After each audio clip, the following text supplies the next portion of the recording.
Подошел и срок моего призыва в армию. В мае 1943 года с большой группой сверстников из Вилюйских районов выехал на пароходе «Лермонтов».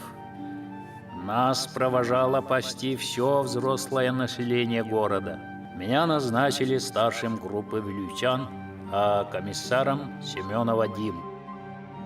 Когда объявили мобилизацию, естественно, надо было перевозить только пароходами.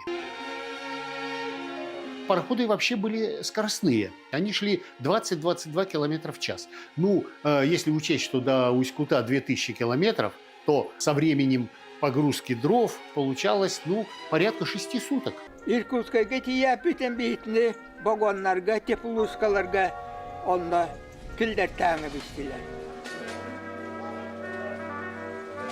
Хая оғылар илинди кишилер бобатту дем болды. Тоғырдуғая нана метіміз солынан тиригден байын төмен ден Монголия коротығар тейді бет. Осуабай амтамадына уротаға түбесті бет. Пупышы автоматтар бия тоттар таңа. В мае 1944 года, когда мне было 19 лет, был принят в члены Коммунистической партии Советского Союза. Меня, как молодого коммуниста, привлекали к проведению политзанятий с бойцами.